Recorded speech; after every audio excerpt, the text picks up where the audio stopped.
خوف محسوس ہوتا ہے تین چیزوں سے کہ وہ تین چیزیں میری امت کو نقصان پہنچائیں گی۔ پہلی، ستاروں سے بارش طلب کرنا۔ حضور سر عالم صلی اللہ تعالی وسلم کے زمانے میں آپ کی تشریف آوری سے پہلے شرک ہی تھا۔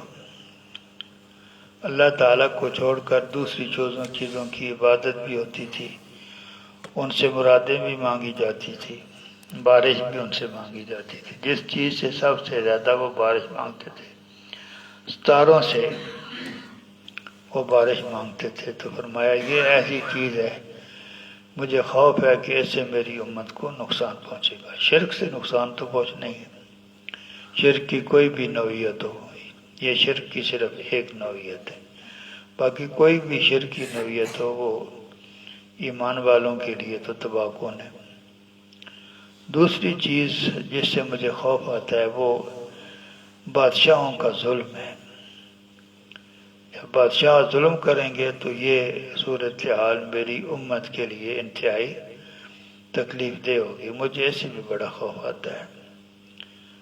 اور تیسرا، قدر کا انکار۔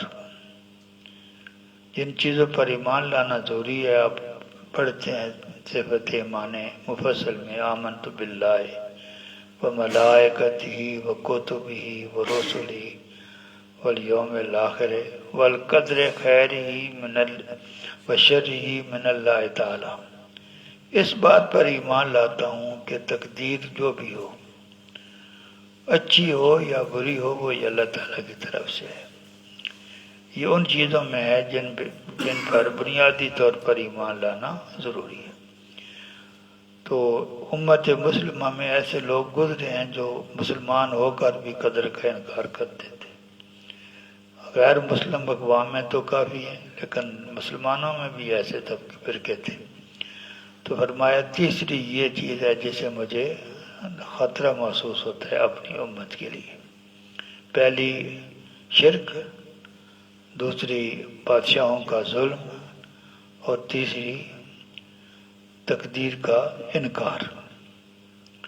وعن ابی ذر رضی اللہ تعالی عنہ قال قال لی رسول اللہ صلی اللہ تعالی وسلم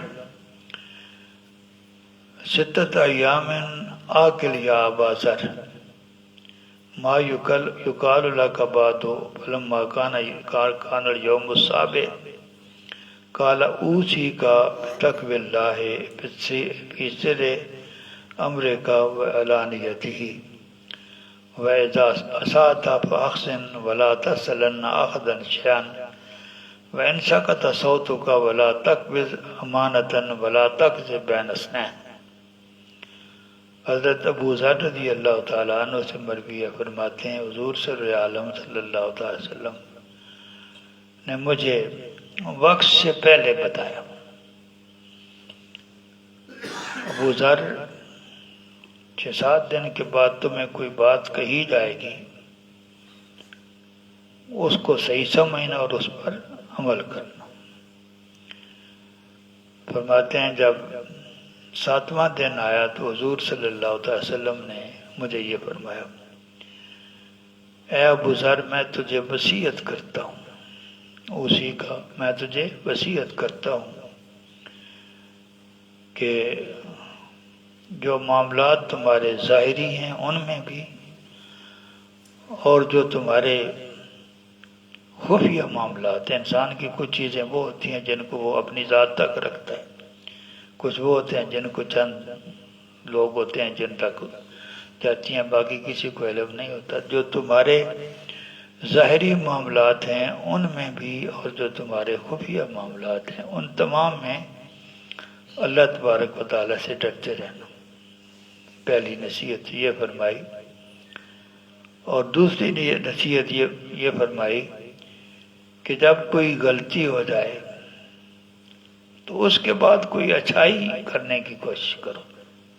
اصول یہ قرآن حکیم نے دیا، ان الحسنات یذھبن السیئات، انسان خطا کا پتلا غلطی تو ہو جاتی، تو فرمایا نیکیاں گناہوں کو کھا جاتی۔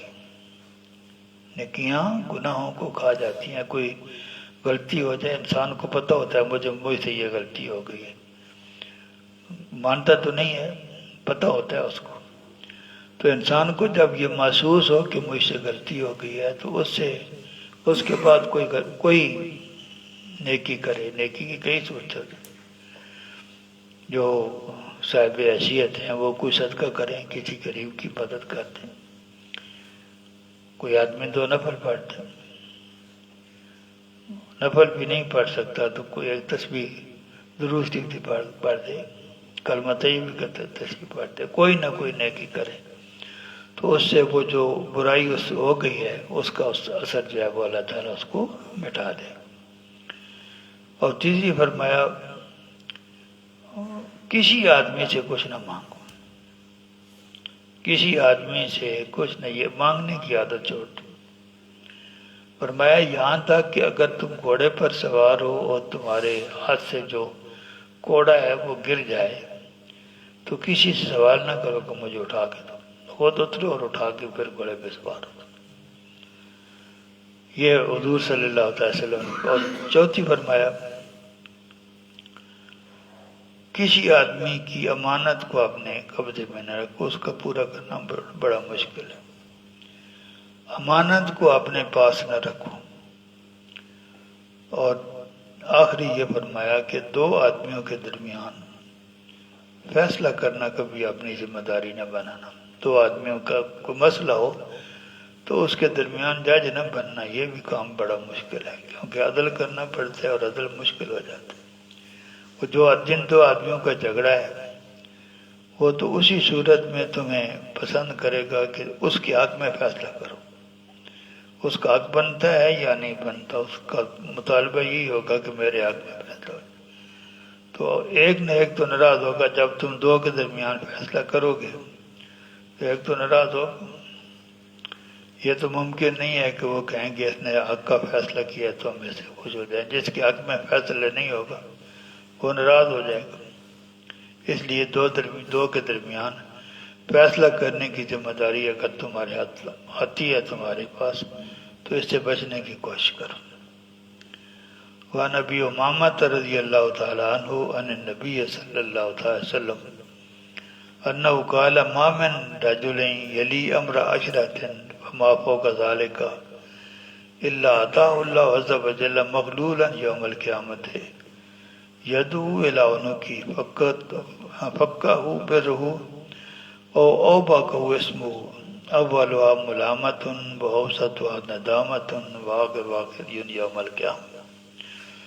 حضرت ابو امامہ رضی اللہ تعالی عنہ حضور صلی اللہ علیہ وسلم سے روایت کرتے ہیں، فرمایا جو آدمی 10 یا 10 آدمیوں سے زیادہ لوگوں کا امیر بنتا ہے، ان کے معاملات اس کے سپرد کیے جاتے ہیں، تو وہ قیامت والے دن اللہ تعالیٰ کی بارگاہ میں یوں حاضر ہوگا جیسے اس کے ہاتھ جو ہیں وہ اس کی گردن کے ساتھ بندھے ہوں گے. اب فیصلہ ہونا ہے. 2 چیزیں ہیں، اگر اس نے زندگی نیک انداز میں گزاری ہے، انصاف کیا ہے تو اس کی نیکیاں وہ اس کے ہاتھ کو آزاد کریں گے. اور دوسری صورت یہ ہے کہ اگر اس نے ظلم کیا ہے تو اس کا ظلم اس کو تباہ کر دے. حاضری جب ہوگی تو ایسے ہوگی جیسے کسی ملزم کو عدالت میں پیش کیا جاتا ہے پکڑ کے. اس کے بعد اگر یہ ثابت ہوا کہ اس نے زندگی اچھی گزاری ہے تو ہاتھ کھول دیے جائیں گے، ورنہ اس کو برباد کر دیا جائے گا. فرمایا یہ جو امارت آپ کو ملتی ہے اس کی حیثیت کیا ہے؟ فرمایا اس کا آغاز جو ہے وہ تو ملامت سے شروع ہوتا ہے. لوگ آپ کے سامنے کہیں گے، حضرت جو ہے وہ صاف کریں گے، آپ کے آگے پیچھے گالیاں دیں گے. حسد بھی ہوتا ہے نا انسان کے معاملات میں. بعض اوقات تو یہ ہوتا ہے کہ آدمی کوئی غلطی کرتا ہے تو لوگ اس کے ساتھ ناراض ہوتے ہیں. کبھی ایسے بھی ہوتا ہے کہ آدمی کوئی غلطی نہیں کرتا تو لوگ جو ہیں وہ جس پوزیشن میں ہے اس کو دیکھ نہیں سکتے تو اس کو برا سمجھتے ہیں. زیادہ تر معاملات یہی ہوتے ہیں. تو اگر آدمی کسی عہدے پر پہنچا ہے تو اس کو جو لوگ ملامت کر رہے ہیں ان میں میجارٹی ہوگی ان کی ہوگی جو اصل کی وجہ سے کر رہے ہیں. اس کو یہ عہدہ کو مل کے تو یہ چیز جو ہے یہ آغاز ہوتا ہے اس کا ملامت سے. اس کا یہ جو دور ہے اس کا درمیانی دور جو ہے وہ باعث ندامت ہوتا ہے. شرمندگی آدمی کو محسوس ہوتی ہے. اور آخری یہ ہے کہ قیامت والے دن جلالت ہوگی. اس لیے آدمی جو قرآن حکیم کی ایک آیت ہے تلک الدار الآخرۃ نجعلها للذین لا یریدون علوا فی الارض ولا فسادا والعاقبۃ للمتقین. تو آخرت کا جو دور ہے نا وہ تو ہم نے بنایا ہی ان لوگوں کے لیے ہے جو دنیا میں بڑائی نہیں چاہتے. نہ بڑائی چاہتے ہیں نہ فساد چاہتے ہیں. عاقبت تو ہے ہی متقین کے لیے. آخرت تو ہے ہی متقین کے لیے. تو فرمایا کہ 3 حصے ہیں. ابتدا اس کی ملامت سے ہوتی ہے, درمیان میں ندامت ہوتی ہے اور آخرت میں ضلالت ہوتی ہے. اللہ تعالی محفوظ رکھے ان چیزوں سے. وآخر دعوانا الحمدللہ رب العالمین.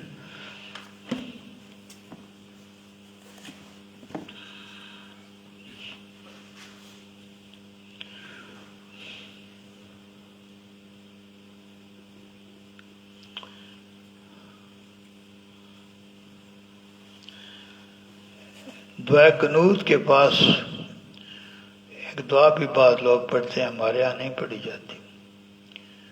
تو اگر امام وہ شروع کر دے تو اس میں علماء کا اختلاف ہے کہ جو مقتدی ہیں یا تو امام بلند آواز سے پڑھے گا تو اس کے ساتھ پڑھتے رہیں, لیکن زیادہ مقبول قول یہی ہے کہ صرف آمین کریں اور دعا نہ پڑھیں. جو آدمی دعا قنوت صحیح نہیں پڑھ سکتا وہ اللہ مغفر لی پڑھ لے یا ربنا آتنا فی دنیا پڑھ لے تو کیونکہ تو قنوت ہے ہی دعا ہے تو اس کی دعا بھی جو ہے وہ اس کا فریض واجب جو ہے وہ ادا ہو جائے گا. کچھ لوگ جو ہیں وہ فجر کی نماز میں دعا قنوت پڑھتے ہیں. اگر آپ کسی ایسے امام کی ابتدا میں نماز پڑھنا شروع کر دیں جو فجر کی نماز میں دعا قنوت پڑھتے ہیں, جتنی دیر وہ دعا قنوت پڑھیں آپ خاموشی سے کھڑے رہیں. آپ خاموشی سے کھڑے رہیں اور ہاتھوں کو کھلا چھوڑ دیں. صورت میں جب فجر میں دعا قنوت پڑھ رہے ہیں تو اس میں ہاتھوں کو کھلا چھوڑ دیں. اگر آدمی جو ہے رکوع سے پہلے دعا قنوت پڑھنا بھول جائے تو اس کی ایک ہی صورت ہے کہ دوبارہ دعا قنوت نہیں پڑھی جائے گی, اس کا سجدہ صاف کر لیں. رکوع میں آدمی چلا گیا ہے یا رکوع کے بعد یاد آیا ہے, تمام صورتوں میں صحیح طریقہ یہ ہے کہ یہ دعا قنوت یہ سمجھے بھول گئے اور رہ گئے تو اگر دوبارہ پڑھے گا پھر بھی تو اس کو سجدہ صاف تو کرنا پڑے گا کیونکہ دعا قنوت اپنی جگہ سے ہٹ گئی تو چھوٹ گئی ہے بھول کر, تو اس کو دوبارہ پڑھنے کی کوشش نہ کریں, تو آخر میں سجدہ صاف کر لیں.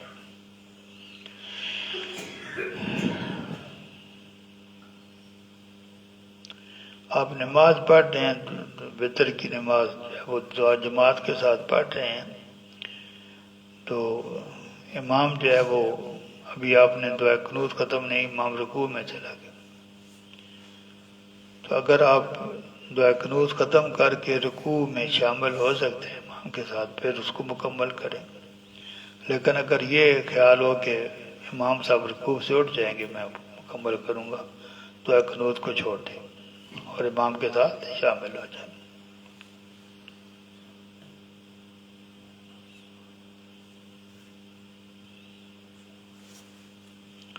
اسی طرح اگر امام نے قنوت پڑھی ہی نہیں ہے تو مقتدی اسی صورت میں پڑھے گا کہ اس کو یقین ہو کہ وہ پڑھ کے جو ہے رکوع میں شامل ہو جائے گا. اگر اس کی ہو کہ رکوع چلا جائے گا تو پھر امام کی اطاعت کرنے کی وہ تو جو ہے نا وہ دعا قنوت نہیں پڑھی جائے گی. اگر آدمی تیسری رکعت میں جس میں دعا قنوت پڑھی جاتی ہے اس کے رکوع میں آدمی جو ہے وہ جماعت کے ساتھ شامل ہو جائے، اس نے دعا قنوت پڑھی نہیں ہے لیکن سمجھا یہ جائے گا کہ اس نے دعا قنوت پڑھ لی ہے، باقی جو 2 رکعتیں اس کی رہتی ہیں جب پڑھے گا اس میں دعا قنوت نہیں پڑھا جائے گا۔ دعا قنوت آپ تیسری رکعت میں شامل ہوئی تو رکوع پڑھا نہیں ہے، لیکن جو 1 رکعت ہوئی ہے آپ کی تیسری رکعت آپ نے ادا کر لی امام کے ساتھ، تو دعا قنوت اسی کا ایسا ہے، وہ آپ نے یہ دعا قنوت بھی آپ کی ہوگی، آپ کو بعد میں جو رکعتیں پڑھیں گے اس میں دعا قنوت نہیں پڑھیں گے۔ اس کی جماعت کے ساتھ وتر جو ہے صرف رمضان میں پڑھا جاتا ہے، اور رمضان میں جماعت کے ساتھ ہی، کیونکہ وتر کو آخری وقت رات کے آخری حصے میں پڑھنا بھی اس کا ثواب بھی زیادہ ہے، وتر کو رات کے آخری حصے میں پڑھنے کا ثواب زیادہ ہے۔ تو اب رمضان میں 2 صورتیں بن جائیں گی، جماعت کے ساتھ پڑھوں یا رات کے آخری حصے میں، تو جماعت کے ساتھ پڑھنا جو ہے وہ زیادہ افضل ہے۔ وآخر دعوانا الحمدللہ رب العالمین۔